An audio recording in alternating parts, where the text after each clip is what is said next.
भोपाल में बैंक कर्मचारियों ने अपनी 17 सूत्रीय मांगों को लेकर एमपी नगर में प्रदर्शन किया। यह प्रदर्शन केंद्रीय श्रमिक संगठनों और स्वतंत्र ट्रेड यूनियनों के आह्वान पर किया गया था, जिसमें बैंक, बीमा, डाक, सार्वजनिक उपक्रमों, रक्षा, खदान, निर्माण और स्वास्थ्य क्षेत्र से जुड़े कर्मचारी शामिल हुए।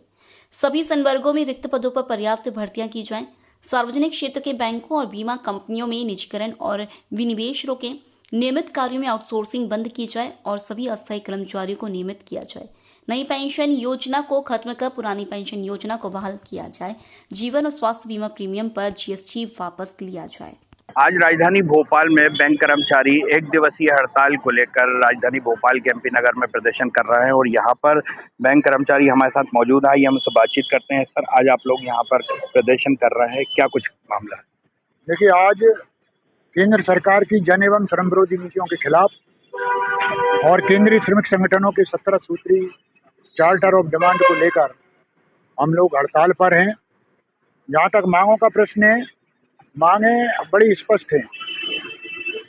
सरकार अभी 29 श्रम कानूनों को समेटकर 4 श्रम संहिताएं बनाने जा रही है और उनको इम्प्लीमेंट करने का भी सरकार का इरादा है। यदि ये श्रम संहिताएं लागू हो गई तो मजदूर की स्थिति एक गुलाम जैसी हो जाएगी। कुल मिलाकर ये श्रम संहिताएं न होकर गुलामी, मजदूरों की गुलामी का दस्तावेज है। और अभी ट्रेड यूनियन ही है जो मालिक हो या सरकार हो, उनकी निरंकुशता के ऊपर अंकुश लगाती है। यदि ये श्रम कानूनों में परिवर्तन कर लिया, श्रम कानून कमजोर कर दिए, तो फिर ये निरंकुशता सरकार की जारी रहेगी, इस पर अंकुश नहीं लग पाएगा। हम बैंक के सामने यहाँ खड़े हुए हैं। अभी बैंकों में भी आज हड़ताल है। हम सार्वजनिक क्षेत्र के रक्षा के लिए भी आज इस हड़ताल में शामिल हैं। सरकारी क्षेत्र के बैंक सार्वजनिक संस्थान हैं, इनमें करीब करीब 140 करोड़ रुपए आम आदमी का पैसा जमा है, किसी धन्ना पेट का पैसा नहीं है।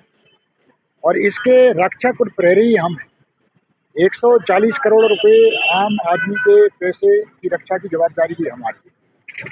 लेकिन सरकार इन बैंकों का भी निजीकरण करना चाहती है। जिन बैंकों ने देश के विकास में बहुत ही महत्वपूर्ण भूमिका निभाई है, चाहे वो हरित क्रांति हो, श्वेत क्रांति हो, औद्योगिक क्रांति हो, आईटी क्रांति हो, एजुकेशन क्रांति हो, सार्वजनिक क्षेत्र के बैंकों की भूमिका को कोई नकार नहीं सकता। लेकिन सरकार इनको ही निजी क्षेत्र में सौंपना चाहती है। बैंकों में वर्तमान में सबसे बड़ी समस्या खराब ऋण है।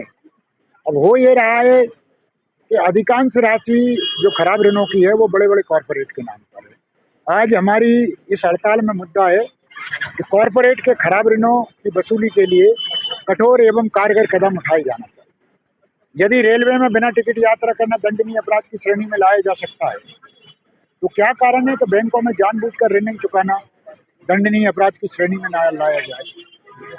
इसके साथ ही साथ हम नौजवानों की मांग को लेकर भी यहाँ हड़ताल कर रहे हैं।